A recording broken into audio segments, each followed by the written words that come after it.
O título da mensagem é Da Tristeza à Alegria, do choro ao riso. Salmo 126.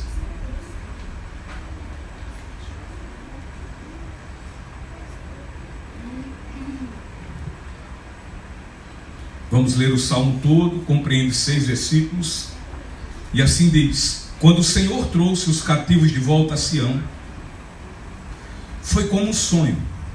Então a nossa boca encheu-se de riso, e a nossa língua de cantos de alegria.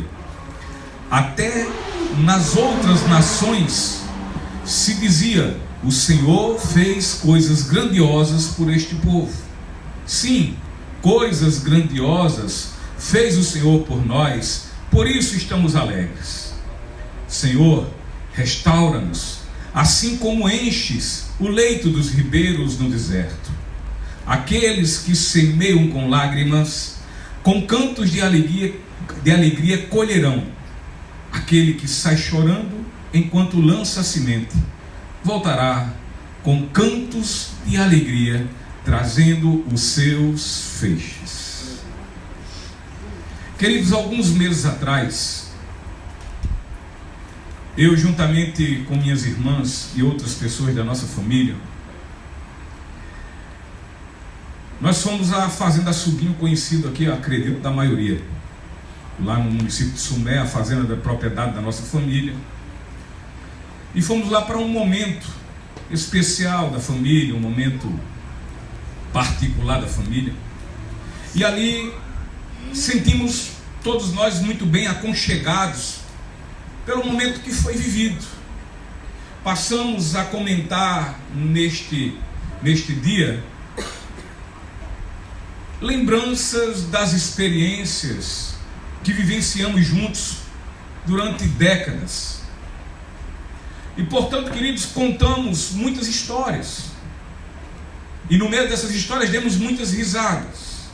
De fato, foi um dia muito, mas muito agradável, um dia muito alegre. Porém, em meio a estas muitas lembranças, em meio a muitos risos, ali também molhamos nossos rostos com muitas lágrimas. Pois a saudade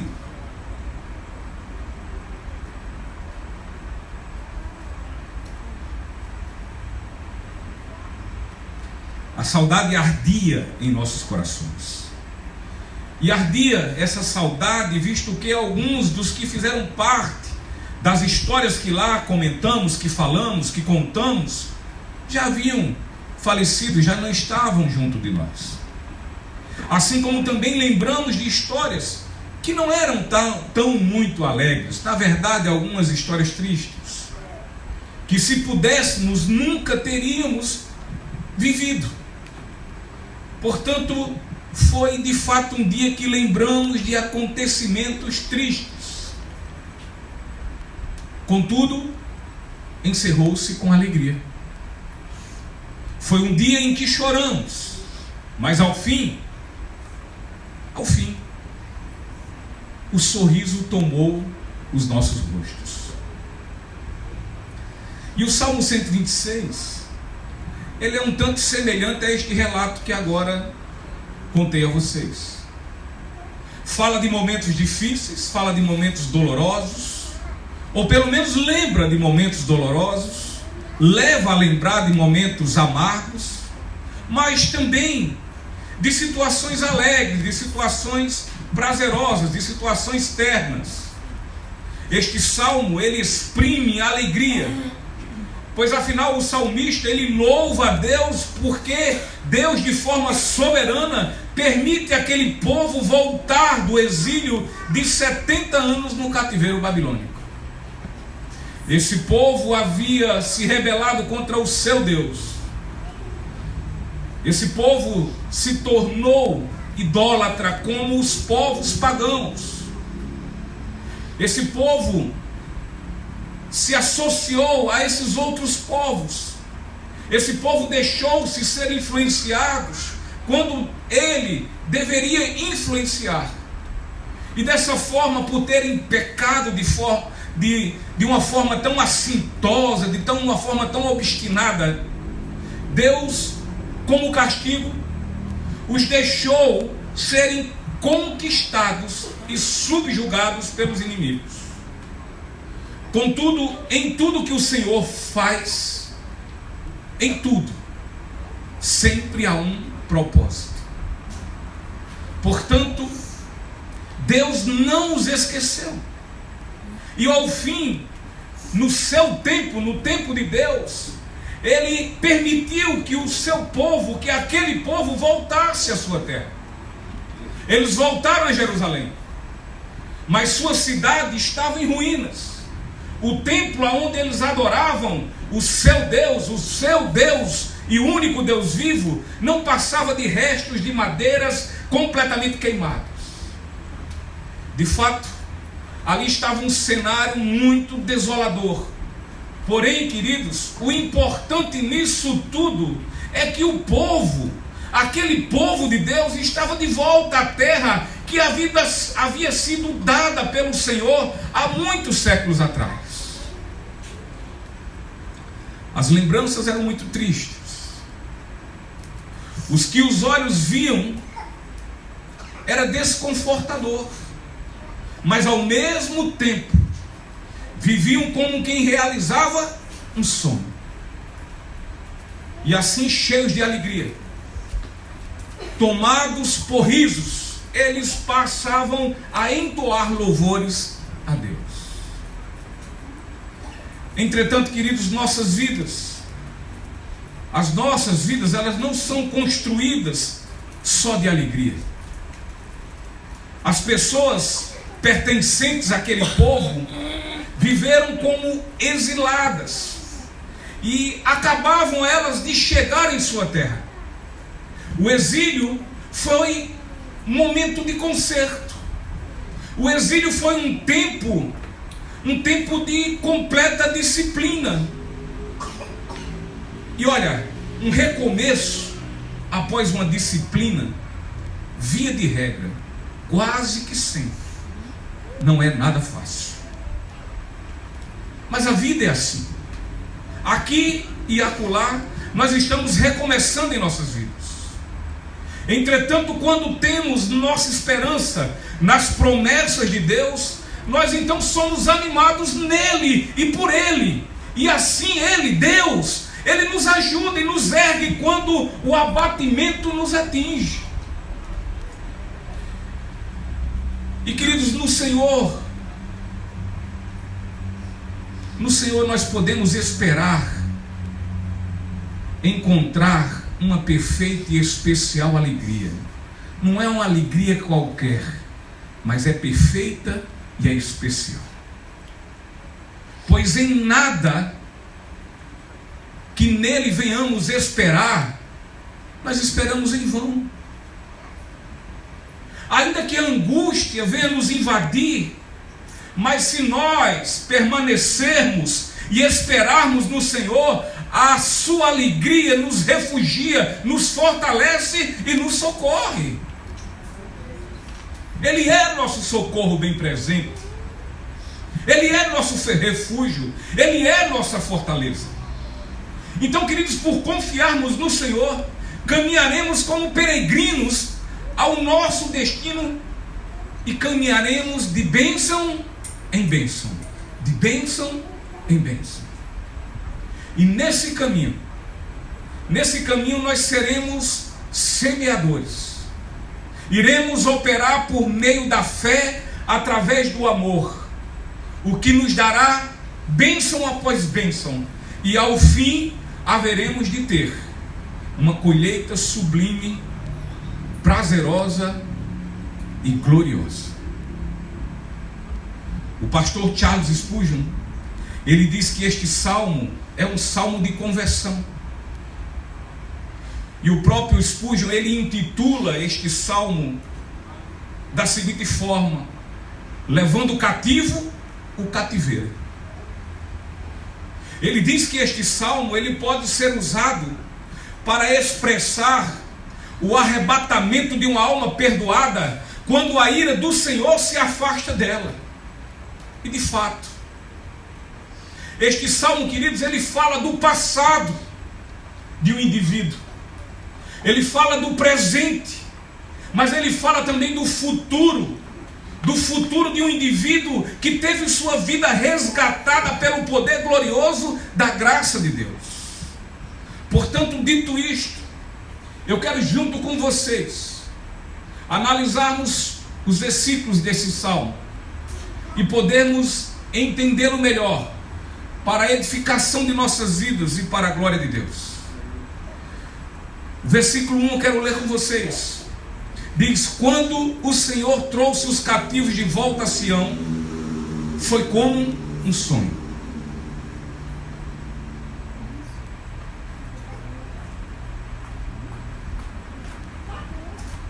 Como já falamos, Jerusalém havia sido sitiada.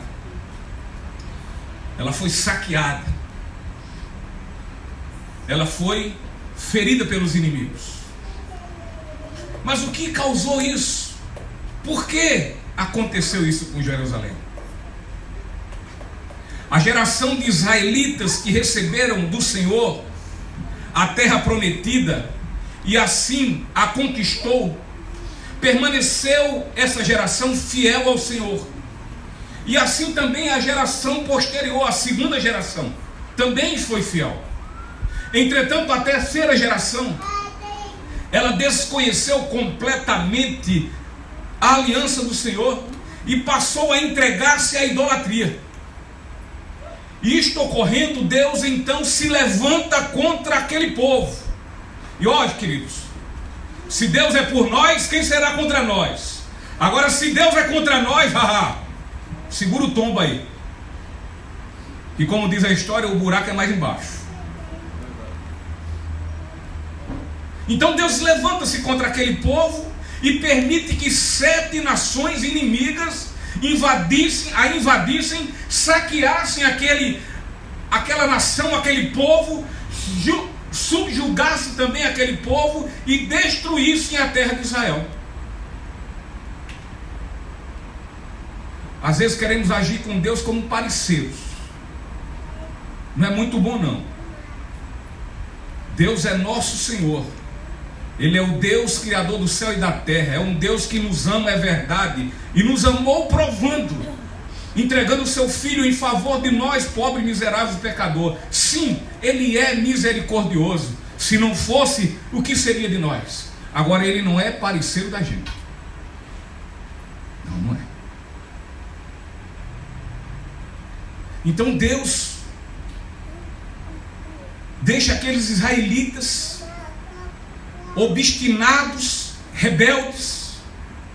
Deus então os pega e leva para um exílio a fim de viverem cativos por 70 anos na Babilônia. 70 anos.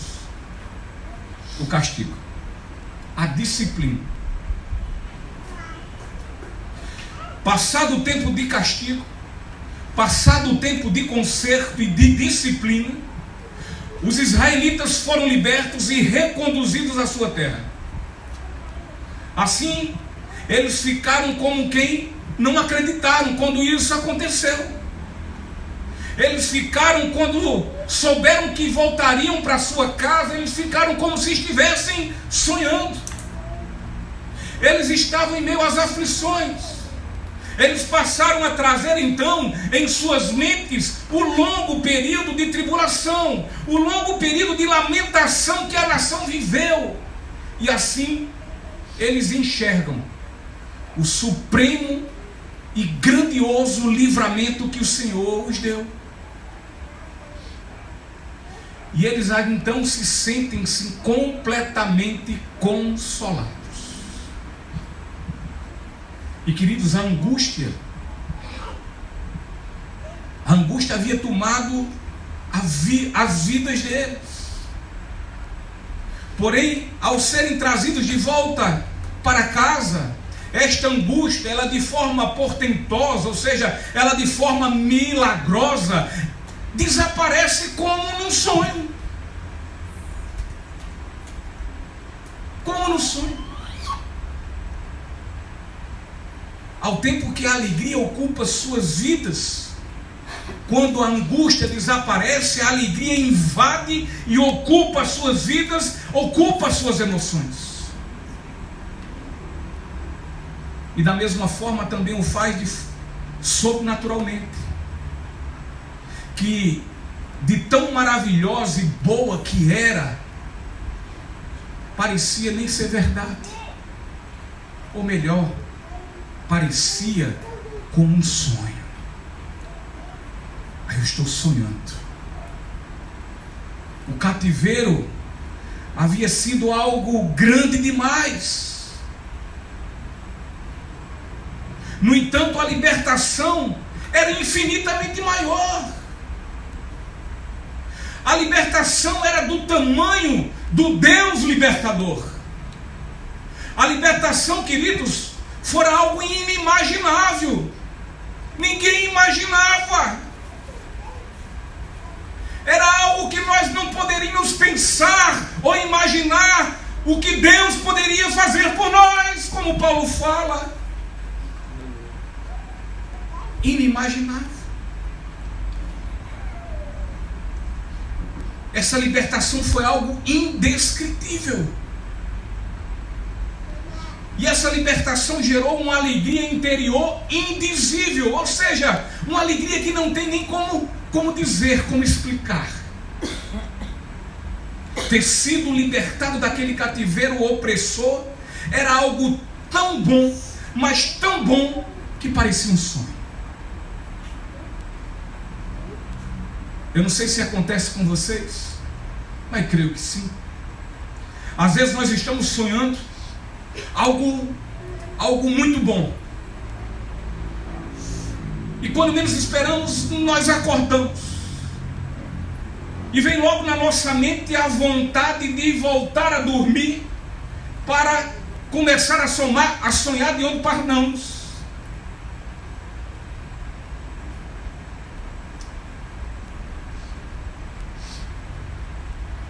Aqui esse povo, é como se eles dissessem, é como se eles olhassem para Deus, neste momento em que recebem a notícia, nesse momento em que eles sabem que vão voltar para casa.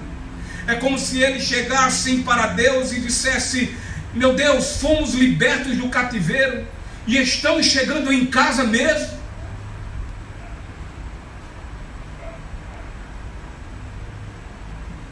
Não, Deus, é bom demais para ser verdade. Isso só pode ser um sonho, Deus. Por favor, Deus, se for um sonho, não me acorde nunca mais. Não me acorde nunca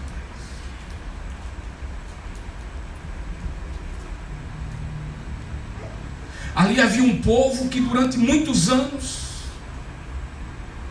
se perguntaram se algum dia retornariam para casa, retornariam para Jerusalém. Eles se perguntavam: será que algum dia nós vamos voltar para nossa casa? E então, quando menos esperamos, enquanto menos eles esperavam, chega a notícia do decreto do rei Ciro, dizendo que aprontem suas coisas, vejam o pouco que você tem, o pouquíssimo que vocês têm, preparem suas trouxas e voltem para a sua casa, para a sua terra natal. Dessa forma o povo se encheu de espanto e admiração.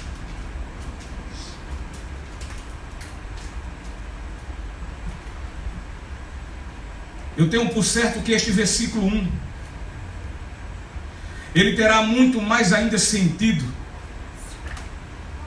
quando enfim os remidos estiverem todos juntos adentrando os portais da Canaã celestial, quando lá de fato se cumprirá plenamente a derrota das trevas pelo poder da luz do Senhor, que virá em glória para a salvação e glorificação de todos quanto foram comprados, lavados pelo seu precioso sangue, o sangue de Cristo.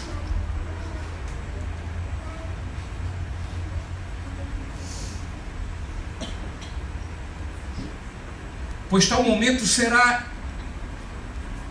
um momento indizível, Mateus.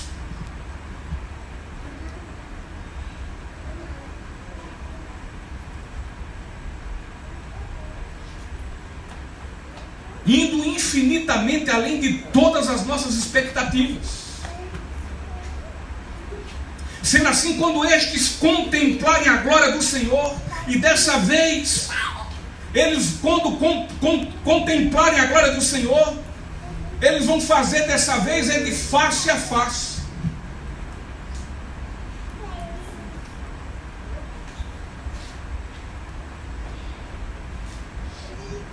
Nós sequer imaginamos como vai ser esse dia. Nós entramos aqui em muitos pensamentos, em muitas conjecturas, pensando como vai ser. Ou você não pensa nesse dia? Porque é exatamente a respeito disso que este salmo está falando. Ou pelo menos entre algumas coisas é no dia em que nós haveremos de encontrar Jesus. Você não anela isso?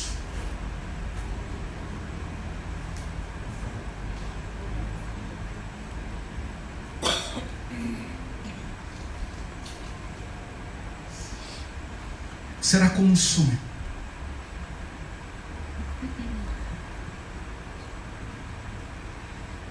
Será como algo que nós iremos, Senhor, eu não pensava que era assim, que fosse assim.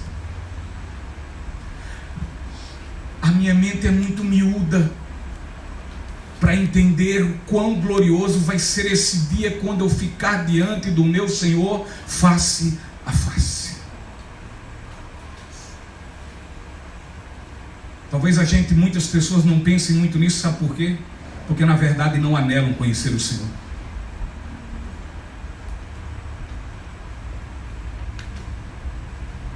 Porque talvez até nem tenham certeza do que acontecerá com ela quando estiver diante do justo juiz.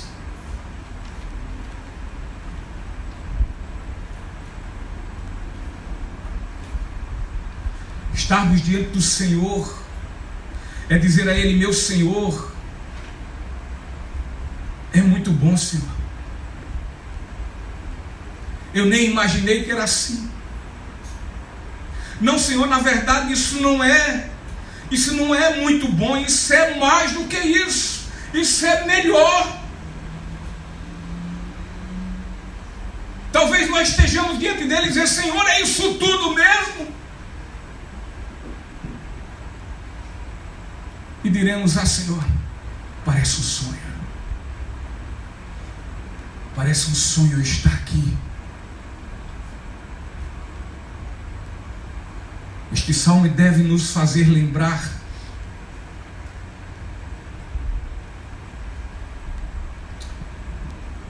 com infinita gratidão o quanto éramos aflitos,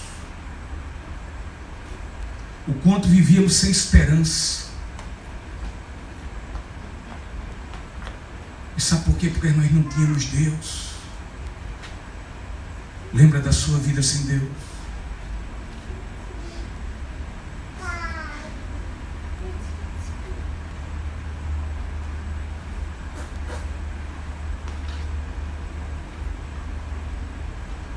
Contudo, pela misericórdia de Deus, nós somos levados e aproximados a Ele através de Cristo Jesus.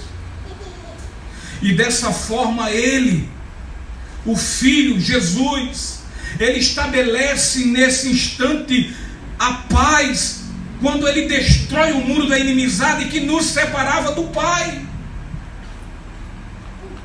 E olha, tudo isso se realizou pela infinita benignidade e misericórdia de Deus, que quando surgiu a nós, quando veio a nós, nós que estávamos humilhados e muito afligidos, não só nos lançou sua mão de graça para nos tirar de uma esperança, mas para nos dar também uma esperança que nos inunda a nossa alma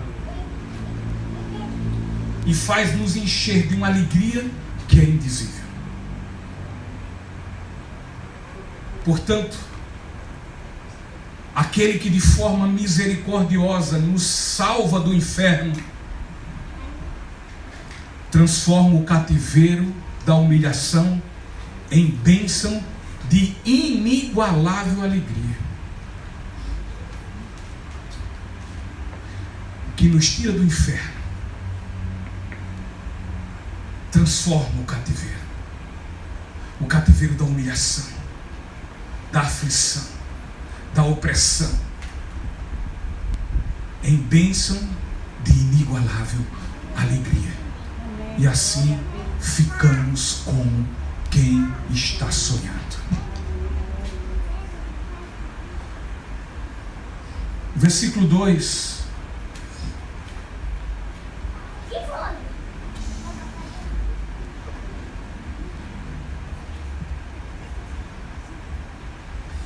Diz: então a nossa boca encheu-se de riso,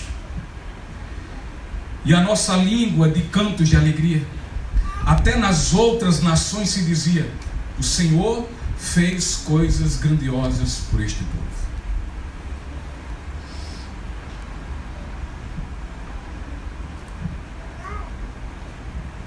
Setenta anos de cativeiro, 70 anos de subjugo, anos a fio desejando e sonhando com a volta para casa. Por fim, o grande dia chegou e o sonho tornou-se uma realidade. E Deus, por bondade, Deus, por misericórdia, havia perdoado o seu povo para um novo recomeço. Os judeus não só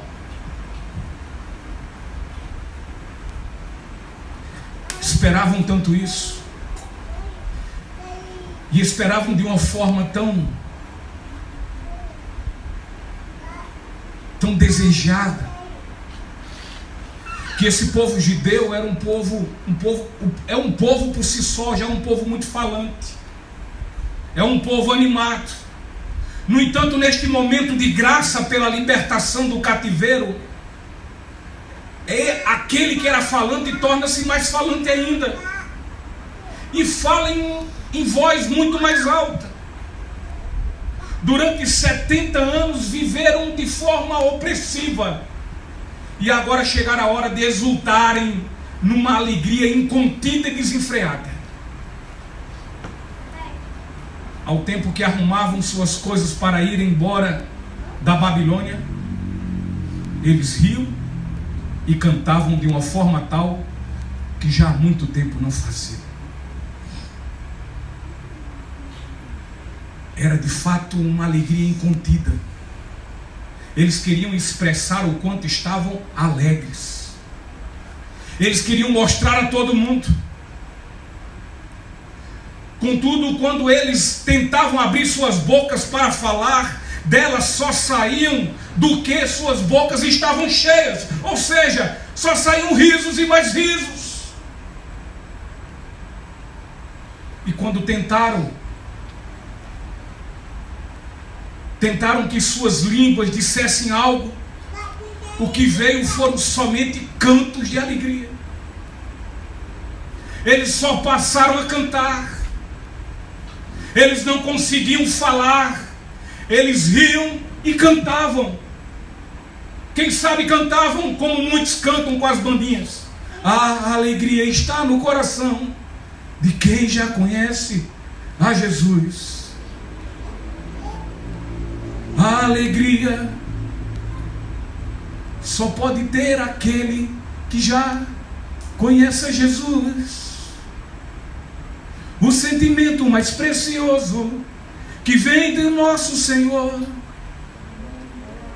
é o amor que só vem quem já é essa alegria que só conhece, que só tem dentro de si quem conhece o Senhor,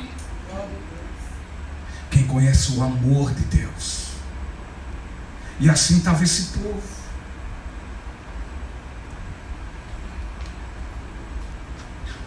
A intensa dor que sentiram nos anos que passaram Foi essa dor que deu dimensão ao tamanho da alegria que explodia dentro das suas almas.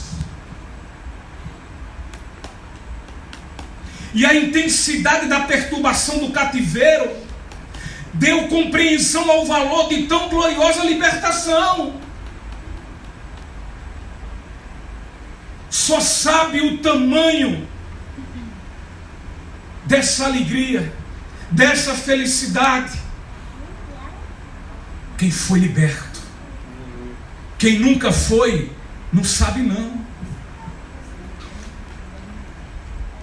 Quem era cativo, quem era escravo, ele tem a percepção mais ou menos, mas o mais ou menos que ele tem é grandioso o valor desta libertação.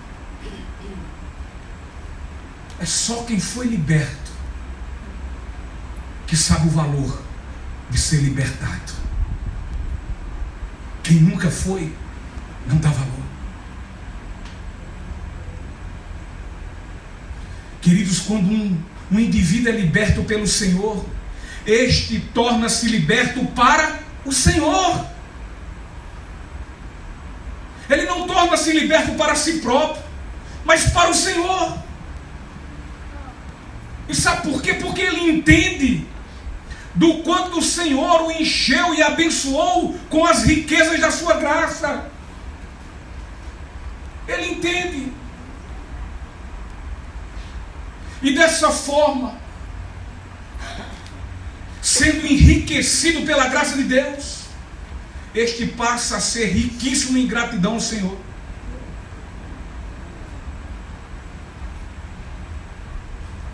Quem sabe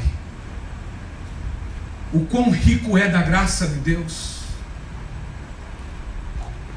Quem sabe o quão enriquecido foi pela graça de Deus? Ele passa a ser riquíssimo em gratidão ao Senhor. Uma vez que somos cheios da graça,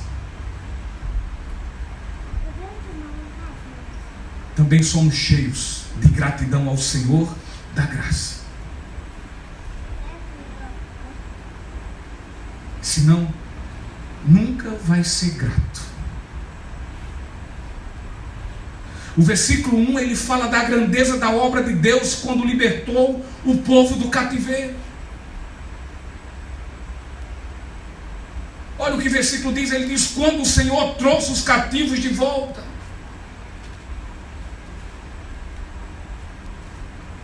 O versículo 2 mostra o efeito nas vidas de quem pelo Senhor foram libertos. E qual foi o efeito? Está aí, ó. A boca enche-se de riso e a língua com cantos de alegria.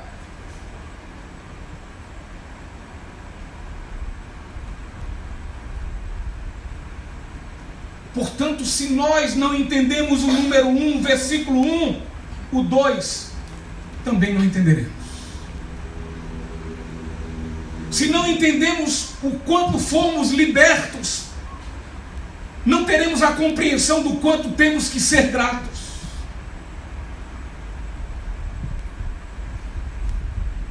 E a euforia era grande. A euforia, queridos, era do tamanho da alegria daquele povo.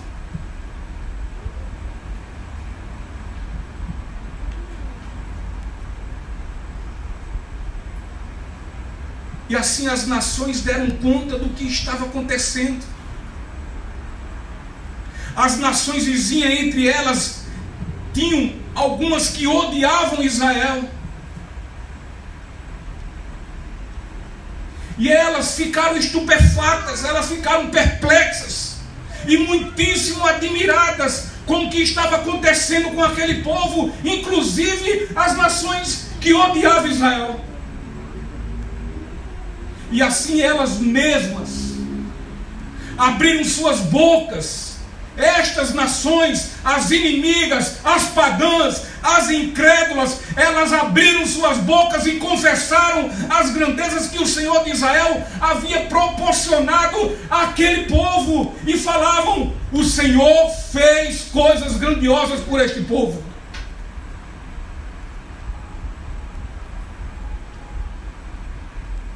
Como é maravilhoso quando anunciamos as grandezas de Deus a todo mundo.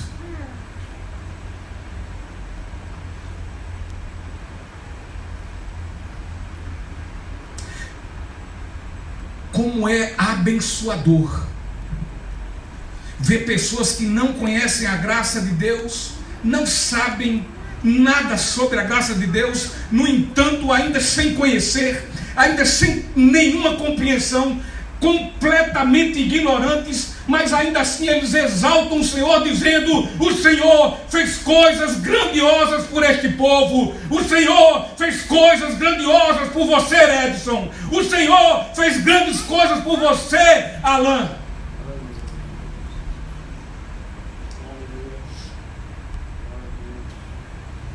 Eles exaltam o Senhor somente em ver o que mudou.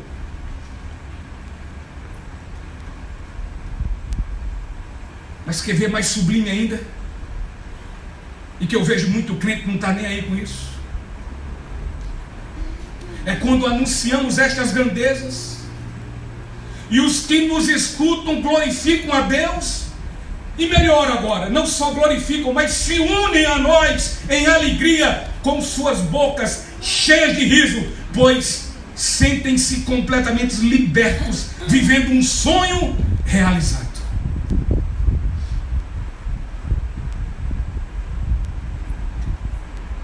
É muito mais abençoador quando o Senhor nos liberta, faz coisas grandiosas em nossas vidas.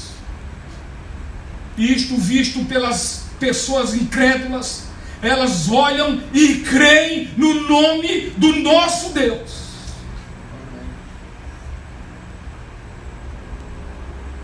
A pergunta é: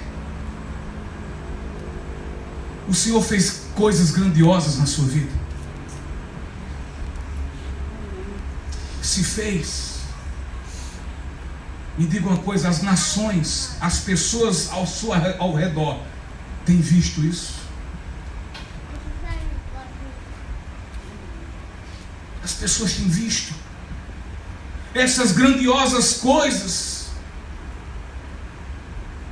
Ah, Deus mudou minha vida. Deus, as pessoas estão vendo essa mudança.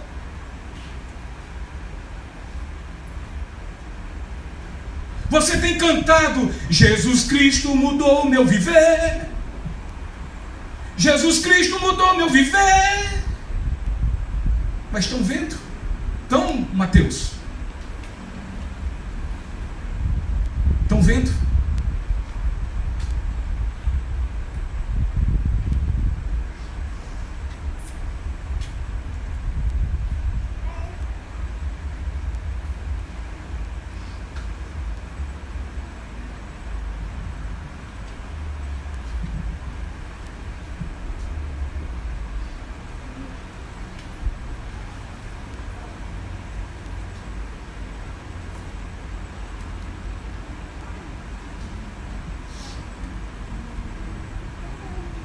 Versículo 3. Sim, coisas grandiosas fez o Senhor por nós, por isso estamos alegres. As nações vizinhas e inimigas reconheceram a grandiosidade da obra de Deus. E os israelitas, em resposta, disse que de fato, sim, coisas grandiosas fez o Senhor por nós. E assim glorificaram a Deus, dizendo: por isso é que nós estamos alegres.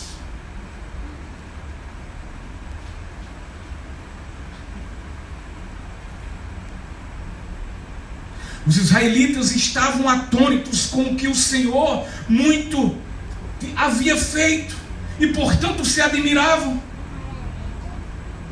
As nações vizinhas, da mesma forma, estavam admiradas. Muito por certo perguntaram a eles o que havia acontecido. Como pode? Como pode? Até há pouco vocês estavam opressos. Até há pouco vocês estavam humilhados, subjugados e cativos, e agora estão livres. Vocês nem parecem com aquele povo que eu vi ontem.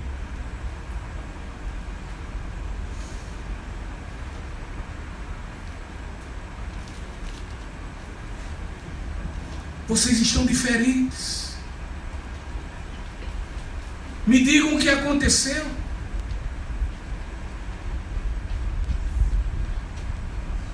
As pessoas têm perguntado a você: eu agora sou cristão evangélico. Eu agora sou pastor, prego. Eu agora frequento a igreja, já fui batizado, desci as águas. Eu sou até diácono da igreja. Eu também sou cantor, músico, eu toco na igreja.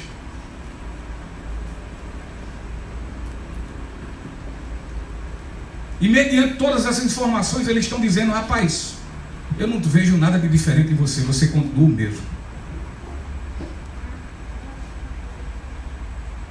Exceto que você agora prega. Exceto que agora você tem um título de pastor. Exceto que agora você é diácono. Exceto que agora você toca ou canta. Mas você não mudou absolutamente nada.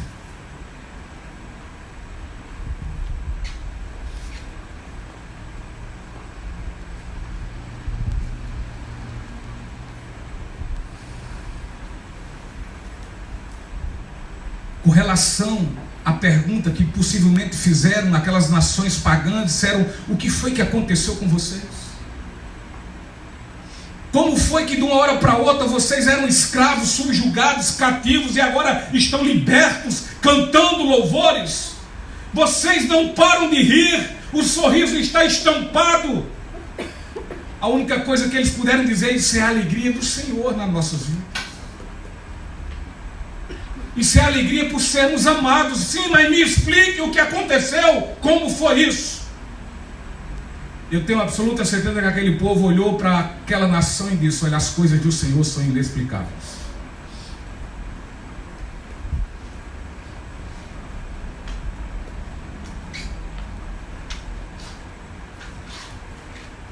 Visto que é inexplicável, porque quão grande é o nosso Deus. Quão grande é o Senhor.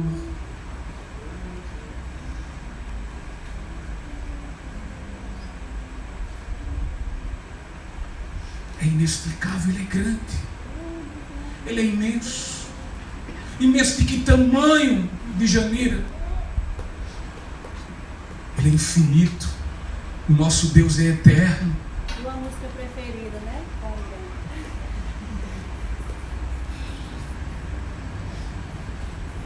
Portanto, Ele é grande. E por Ele ser grande, imenso, grandiosos também são os seus feitos.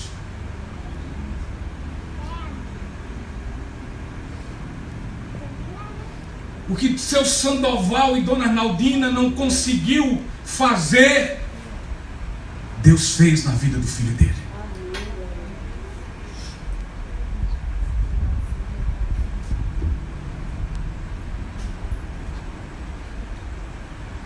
O que a esposa que orava, que se escabelava, que às vezes ficava meio depressiva, para baixo, e dizia: não vai acontecer, tentou de todas as formas, não conseguiu, mas Deus conseguiu. Não conseguiu, jovem?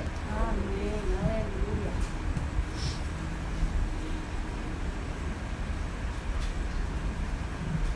As coisas do Senhor são grandiosas.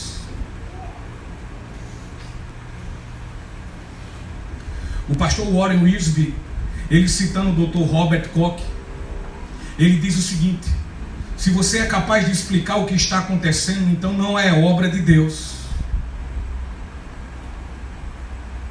E sabe por quê? Porque tem muita coisa, gente fazendo grandes, Deus fazendo grandes feitos dentro de famílias, de casamentos, no meio dos filhos, dos amigos, em tudo. E as pessoas dando explicações, explicando como foi que aconteceu. Não, porque eu fiz. Porque se não fosse eu,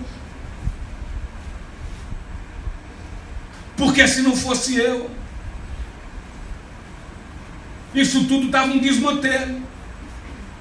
Se não fosse eu jogar duro com minha esposa, se não fosse eu jogar duro com meu esposo, se não fosse eu botar meus filhos de castigo, eles não teriam encontrado a Deus. Se você explica as coisas que acontecem, você está falando de tudo, menos do que é obra de Deus. Porque as obras de Deus são inexplicáveis. Como é que você explica estar aqui hoje? Como é que você explica ter aberto os olhos hoje pela manhã? Como é que você explica nesse momento ter a condição de o seu coração estar batendo? Como é que você explica você abrir a boca com convicção e certeza de dizer: eu sou salvo? Você por acaso merece?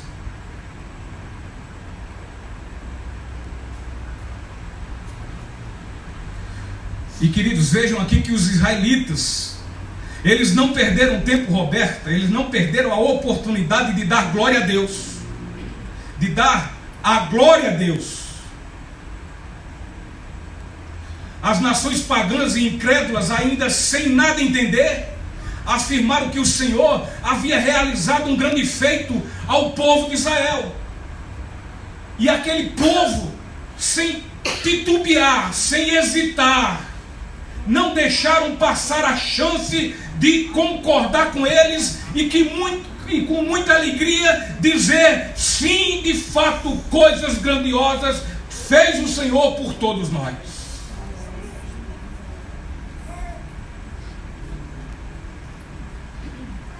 Portanto, eles se apropriaram desta magnífica e verdadeira afirmação. Contudo, existem muitos professos cristãos que não aproveitam dessas oportunidades para glorificar o nome de Deus e simplesmente se calam. Ou se não, passam a tentar explicar o que é inexplicável.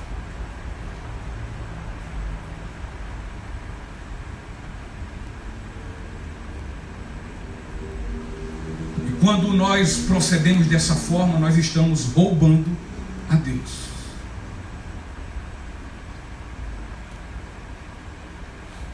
E no caso, roubando a sua glória. Esses dias meu tio estava, antes de vir a óbito, estava no hospital da Unimed. E eu falava com uma tia e com uma prima lá, filha e esposa.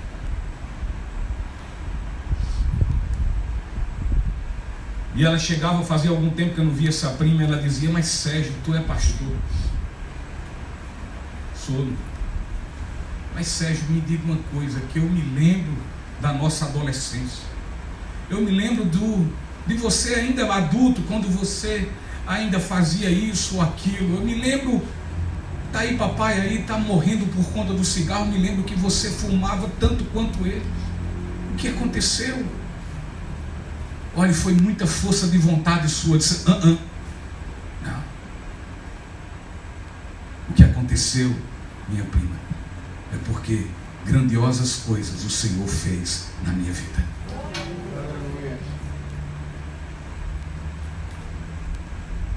Mas olha, porque a gente olha, eu não sei, eu não consigo entender. É porque as coisas do Senhor são tão grandes que são inexplicáveis.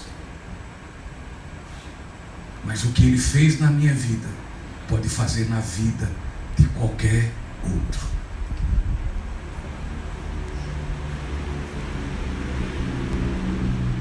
E às vezes eu vejo cristãos que perdem a oportunidade. às vezes pergunta, me diz uma coisa. Diz aí, bicho, tu é evangélico mesmo? Tu sou. E aí, como é que lá a igreja? Ah, é assim, é assado e tal. Beleza, tal. Não, nem aproveita a oportunidade. E aí, vamos lá comigo. Vamos visitar. Me diz uma coisa, como é? Olha, andar falando para mim sobre essa história de Jesus, que Jesus é o Salvador. Eu não estou entendendo muito bem essa parada. Me explica aí como é. Senta aqui e vamos explicar. Abra sua bolsa do colégio e tire sua Bíblia. Tem alguém que leva a Bíblia aqui para o colégio?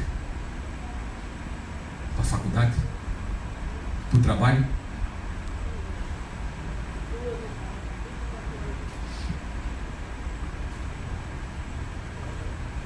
Tu não é evangélico, bicho? Não, eu visito a igreja, né? Afinal de contas, e tal. A gente tem que crer em alguma coisa.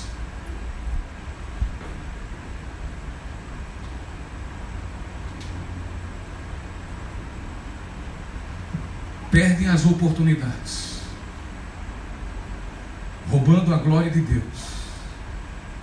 As oportunidades que Deus está lhe dando para você falar das grandiosas coisas que o Senhor fez na sua vida, e você passar para os outros, e esses também conhecerem quão grande é o Deus da sua vida, se é que Ele é seu Deus.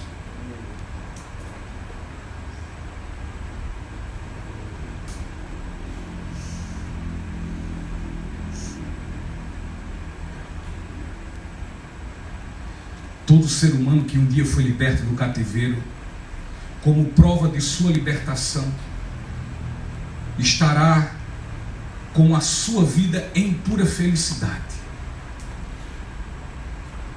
Felicidade que essa que será expressada por uma alegria transbordante, que enche sua boca de riso e sua língua de louvores e cânticos de alegria.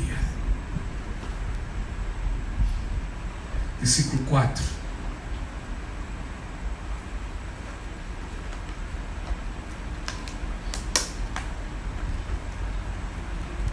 Senhor, restaura-nos, assim como enches o leito dos ribeiros no deserto.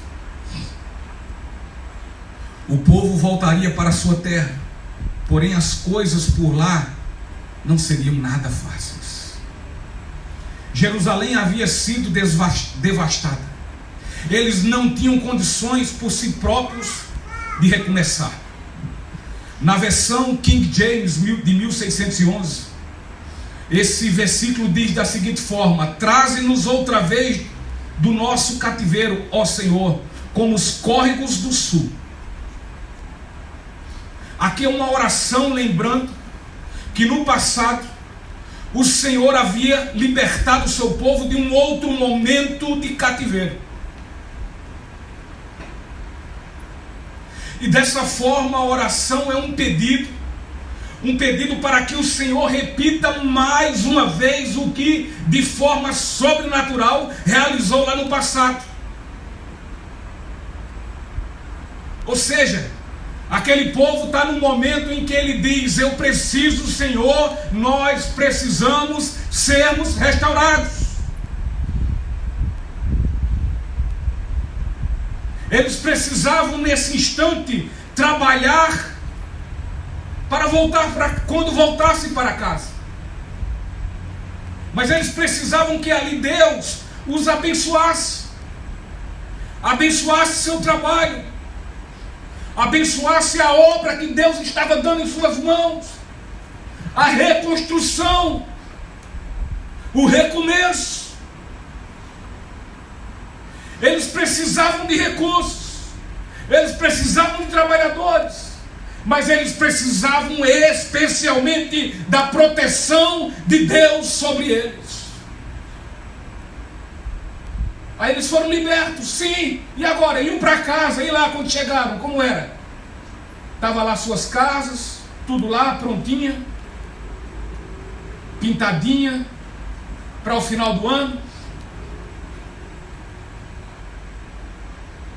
Eles tinham que recomeçar.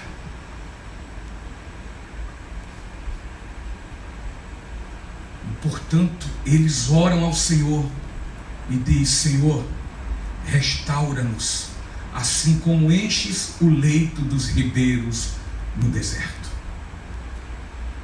Na versão Ara é citado o deserto de Negueb, que era uma região muito árida na região sul. Era uma área muito seca, portanto não muito produtiva. No entanto, na época das chuvas, os leitos secos dos rios se tornam cheios, e assim, aonde nada existia, era tomado pela vegetação que florescia. Portanto, era necessário que o Senhor restaurasse a sorte daquele povo, dando-lhes toda a condição de trabalho e sustento. Aquele povo estava em processo de restauração, e nada mais certo do que eles fazerem do que ter comunhão com Deus, de irem ao Senhor e orar, pedindo que Ele restaure e transforme desertos em campos floridos, e leitos secos em ribeiros com correntes de águas caudalosas. Da mesma forma que Deus muda o cenário da natureza castigada pela seca, Ele também muda o cenário das nossas vidas, quando nos vimos esgotados e cansados, e muitas vezes com as nossas vidas desérticas, áridas, que nada nasce nela. Mas é preciso comunhão com Deus, é preciso vida com o Senhor, é preciso entender a vontade do Senhor, os seus propósitos.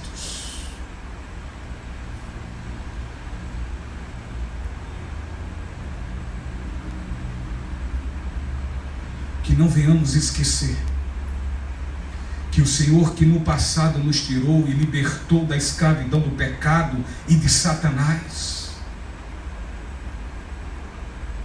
nos conduzindo dessa forma à promessa de uma terra onde não haverá mais tristeza, mais choro, mais dor e nem mesmo a morte. Este mesmo Deus é Ele o mesmo ontem, hoje e eternamente.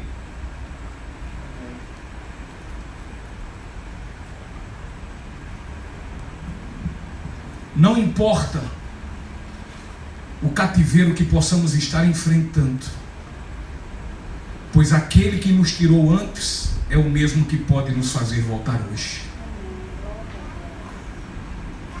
A questão é entender se eu estou no cativeiro ou não. Espera aí, pastor, mas eu estou na igreja. Tem muita gente dentro da igreja que está no cativeiro. Está refém de suas vontades.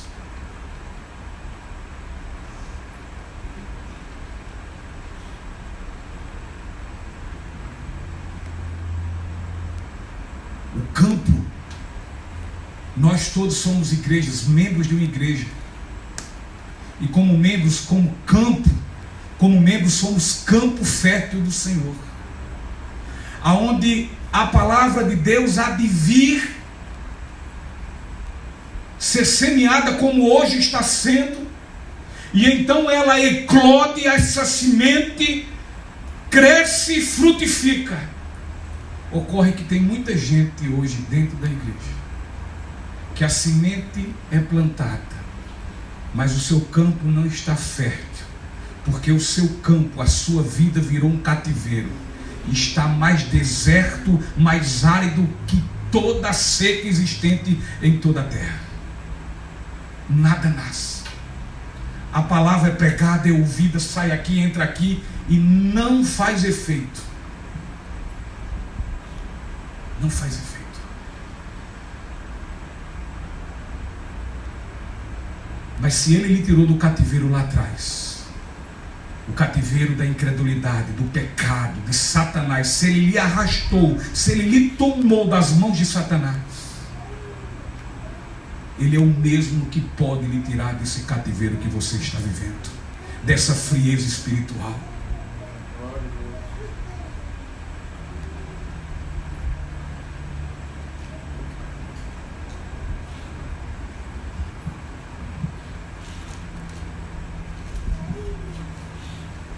versículo 5 e o 6. Aqueles que semeiam com lágrimas, com cantos de alegria colherão.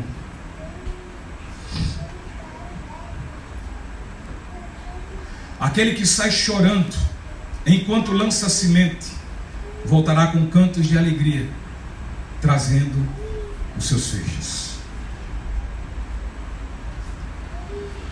Os israelitas, ao voltarem para casa, encontrariam um cenário bastante desolador.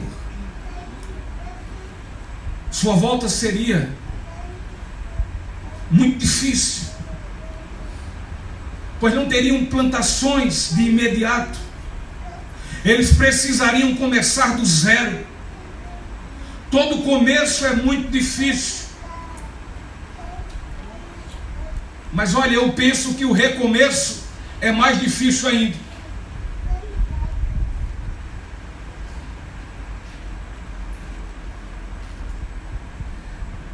Eles precisariam primeiro cultivar o solo.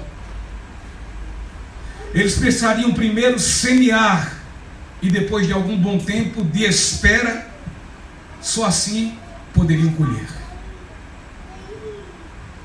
E aqui implica que tudo seria muito regrado. Muito regrado. Teriam que economizar muito. Aquilo que tinham para manter-se deveria ser usado de forma extremamente econômica. E quando eles lançavam as sementes no chão, eles iam fazer isso com muita tristeza e com lágrimas, pois muitos dos grãos semeados poderiam ter sido usados no preparo dos pães para alimentar suas famílias que estavam em casa. A sensação de quando ele coloca a mão no bornal,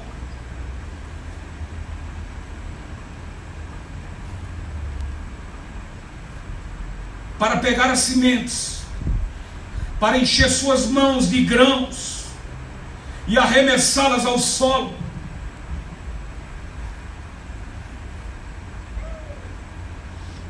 A sensação é de dor, a sensação é de sacrifício. A dor e o sacrifício que a família iria sofrer até a colheita chegar. O sentimento era como se ele estivesse privando a família do alimento. No entanto, nesse momento em que ele semeia com lágrimas nos olhos, com lágrimas descendo, molhando, banhando seus rostos, nesse momento surge nos seus ouvidos espirituais, os ouvidos daquele agricultor, uma palavra de consolo e de esperança, e que diz: aquele que sai chorando enquanto lança semente, voltará com cantos de alegria, trazendo seus feixes.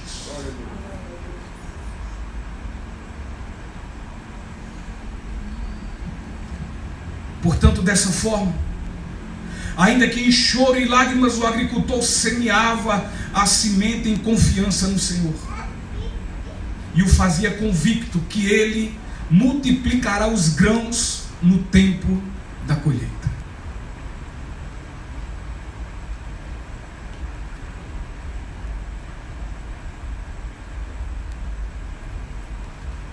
Ele tinha convicção da colheita, que o Senhor iria multiplicar, que a bênção ia ser grande, que ia valer toda a pena, que ia valer todo o choro, que ia valer toda a dor. A certeza é que a angústia momentânea será mais do que compensada, visto que voltará com cantos de alegria, trazendo os seus feixes.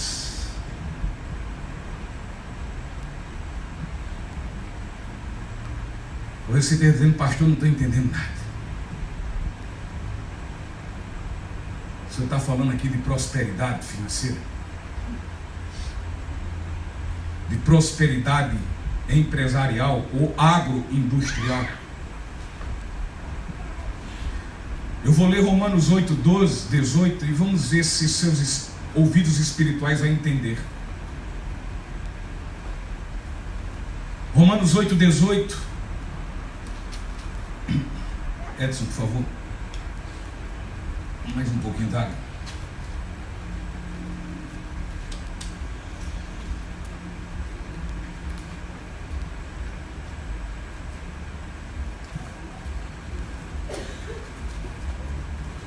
O apóstolo Paulo escreve e diz: considero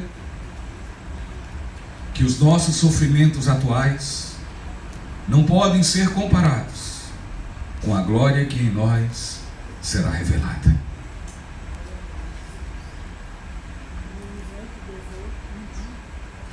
Já viu que eu não estou falando aqui de prosperidade financeira.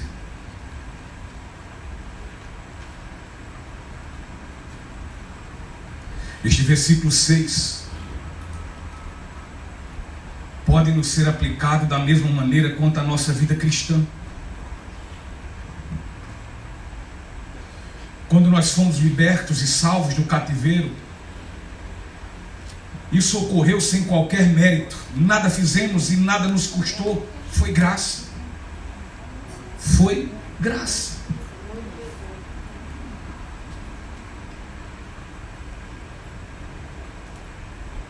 Entretanto, uma vez libertos, vivemos agora para Cristo. Portanto, abdicamos de nossos desejos e vidas para viver Cristo.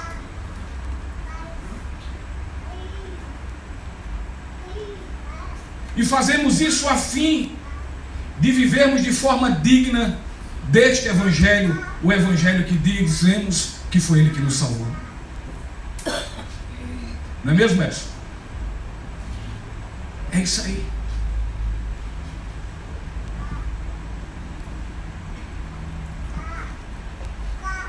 O choro, a nossa vida cristã neste mundo, é como andando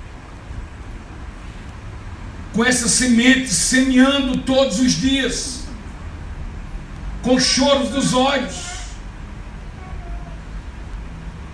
querendo nos omitir de semear,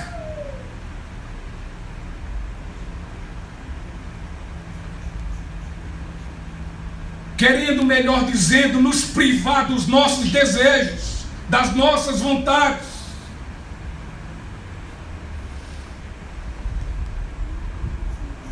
Queremos viver naquela história que todo mundo vive, na questão da teologia liberal. Nada a ver, nada a ver, nada a ver.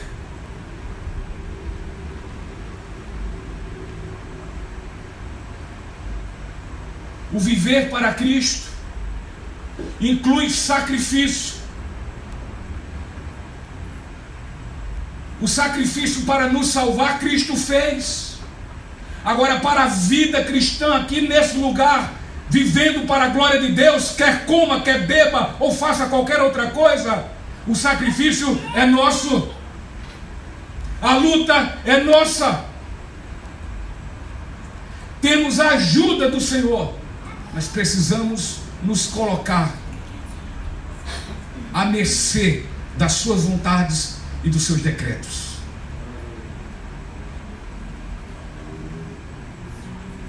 Esse viver inclui sacrificar-nos para onde quer que formos semear o Evangelho. E nessas semeaduras nós encontraremos privações no presente. Mas quem foi salvo por este Evangelho considera que os nossos sofrimentos atuais, em comparação com a alegria de vermos almas sendo salvas, a fim de juntos conosco adorarmos o Cordeiro Santo de Deus no céu, é para todos sempre algo incomparável.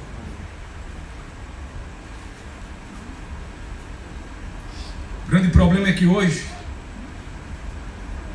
na semeadura das nossas vidas,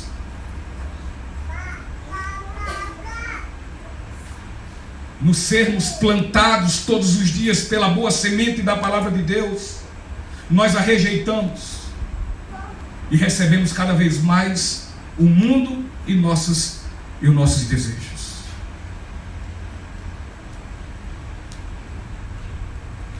Anelamos muito mais esse mundo do que a glória que há por vir.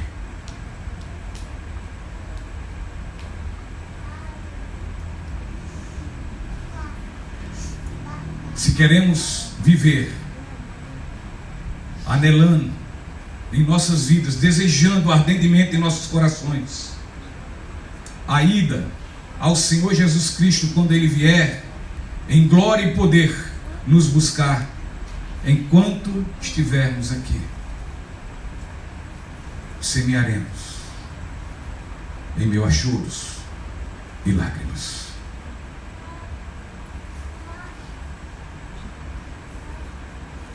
O pastor William MacDonald, ele diz que as almas ganhas para Cristo envolve choro por elas. Você tem chorado por alguma alma? O máximo que você faz chegar a dizer: Jesus é bom. Tu quer ir para você? Diz, não, hoje não. Não tá bom. Se lasca e vá para o inferno.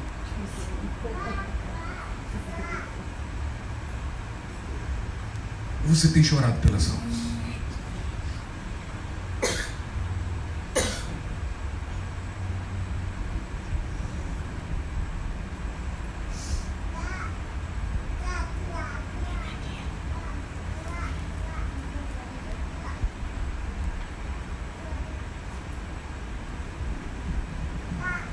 Uma vez que fomos alcançados pelo Evangelho e assim fomos ganhos para Cristo, passamos a sermos semeadores do Evangelho a fim de ganhar almas também. No entanto, antes de ganhar estas almas, haveremos de chorar por elas. Quantas almas você tem orado por dia por elas? Você tem orado por alguma?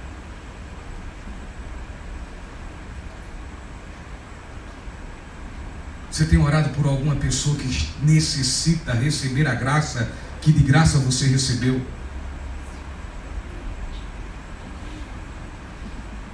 Esse choro pela alma pode ser o choro literal, sim, mas não é só isso. É o sacrifício de ir em busca dessas almas. Hoje eu não tenho tempo, amanhã eu não posso, hoje não deu, eu não quero nem saber. Afinal de contas, o negócio comigo é cada um por si e Deus por mim. Não é Deus por todos não, viu, Yoga? É cada um por si e Deus por mim. E os outros? Cada um que se vire. Salvação individual. Quem quiser ir para o inferno vai, acabou-se. Tenho nada a ver com isso. Eu só não consigo ver nesse tipo de atitudes semelhantes, iguais ou menos até radical do que essa que eu estou colocando, o amor de Deus sobre a vida dessa pessoa. Essa pessoa nunca experimentou desse amor e da misericórdia de Deus, porque não ama e nem tem misericórdia de ninguém.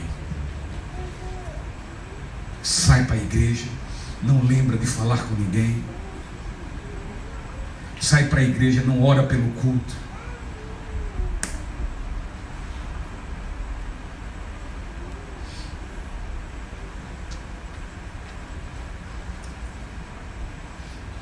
Concluindo, você foi um dia cativo? Eu fui.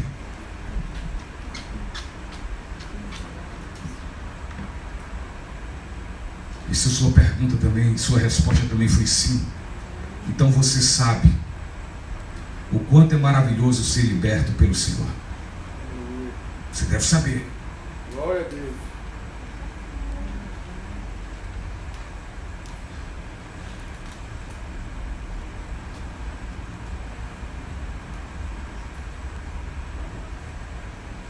Você também sabe Se você foi liberto, se você um dia esteve no cativeiro e foi liberto, você também sabe que nenhum sofrimento ou privação deste mundo pode tirar da sua boca este grande e prazeroso sorriso, como também de sua língua os louvores de gratidão, gratidão ao Senhor.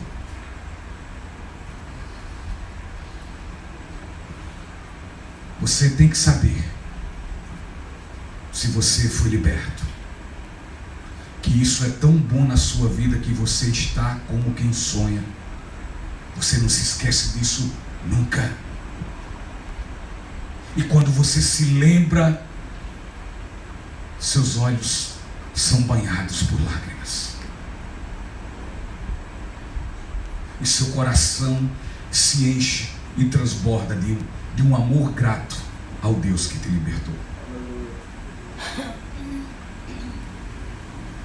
E com certeza também, essa alegria na sua vida tem chamado a atenção das pessoas e estas têm glorificado o teu libertador, dizendo que grandes coisas fez Ele em sua vida. E assim, diante de tudo isso, você agora olha para o futuro. Você está olhando o presente. Você olhou já para o passado. Você foi liberto. Liberto foi. Você agora vive para a glória de Deus.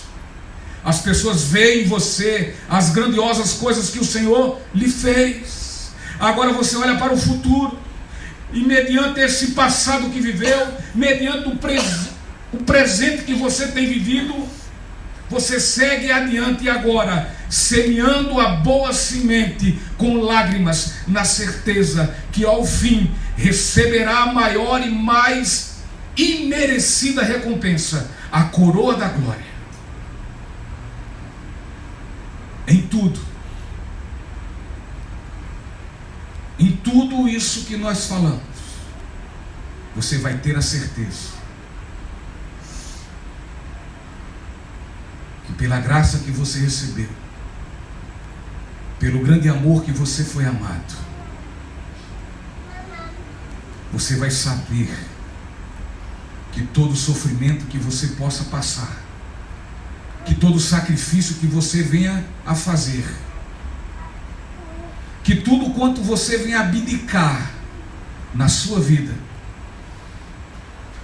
vai ao fim valer a pena.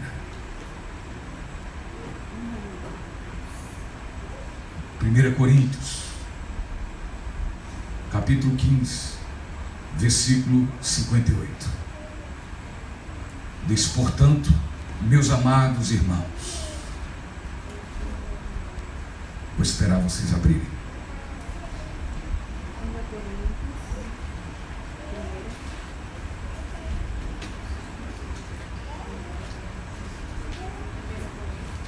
1 Coríntios capítulo 15, versículo 58, o último versículo desse capítulo.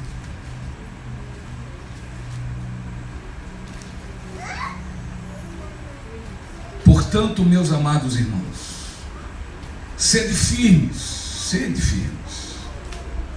e inabaláveis, ou seja, em outras versões tem constantes, e sempre abundantes, ou seja, dando mais do que você tem, se esforçando na obra do Senhor, sabendo que no Senhor o meu, o teu, o nosso trabalho não é vão. E sabe por quê? Porque aquele que sai chorando enquanto leva a semente é algo muito importante na vida de um liberto, na vida de um salvo. Mas só é na vida de um liberto e na vida de um salvo. Na vida de quem nunca foi liberto, de quem nunca foi salvo, sair chorando enquanto leva a semente é negócio para doido, não, para besta, para otário.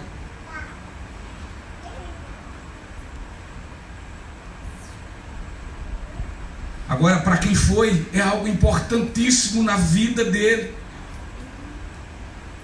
Contudo, muito mais ainda na vida de um ministro do Evangelho. Na vida de todo crente, de todo cristão, de todo salvo, de todo liberto, mas muito mais ainda na vida de um ministro do Evangelho,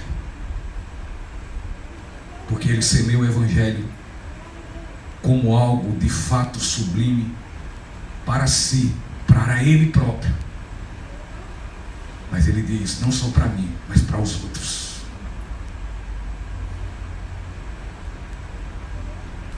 Ele o faz na igreja, ele faz na rua, nas praças e aonde quer que vá.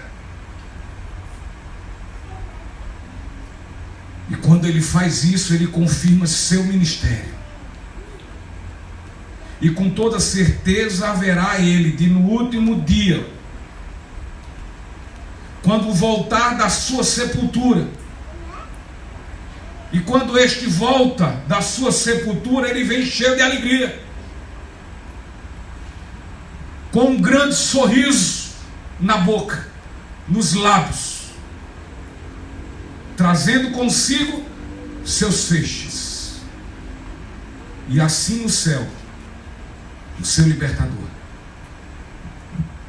o seu Senhor e o seu Salvador lhe dirá, muito bem, servo bom e fiel, entra no gozo do teu Senhor. Queria que você ficasse em pé.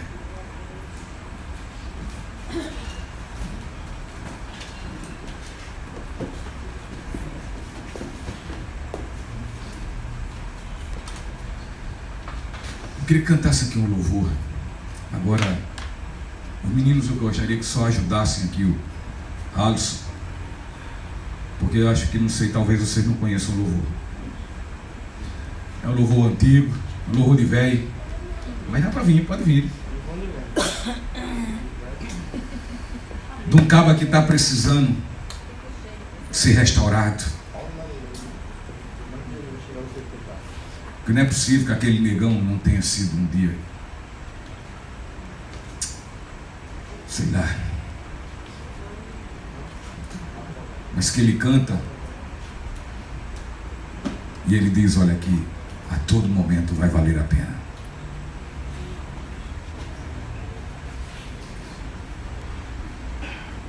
Mesmo recomeçando, vale a pena, Fátima. Mesmo em disciplina, mas vale a pena. Vale a pena, Clarinha, semear a boa semente, preciosa semente, chorando e com lágrimas.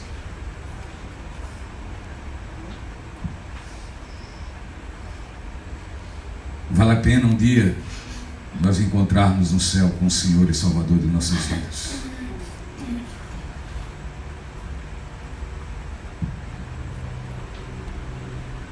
E avalie como vai ser esse dia, minha irmã Verlânia, meu irmão João Batista, meu irmão Janson.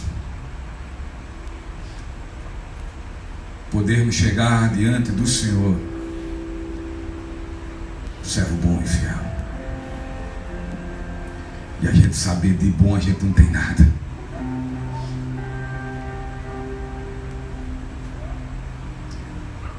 e escutar daquele que de fato é bom, o chamar de bom. Saber que nós não somos fiéis. É verdade, temos que lutar em ser, mas escutar daquele que de fato é fiel, nos chamar de fiel. Eita, Pai, Tu é misericordioso. Glória.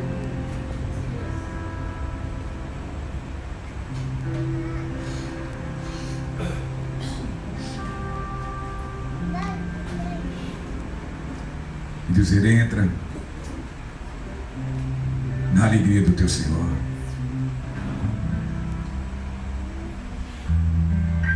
e me conhece e me olha agora, face a face. Com toda certeza, quem foi liberto, ainda que meio às lutas, Davi, ele sabe que vai valer sempre a pena. Ele sabe que o choro dura só um tempo, uma noite, mas ele sabe que vai ter um amanhecer, Aleluia. onde só haverá alegria, onde só vai haver alegria. Não vai ter mais dor, fome, injustiça e nem mesmo a morte, porque até a morte, aquele que nos libertou venceu-a quando no terceiro dia ressuscitou e vive estar conosco. Que Deus abençoe.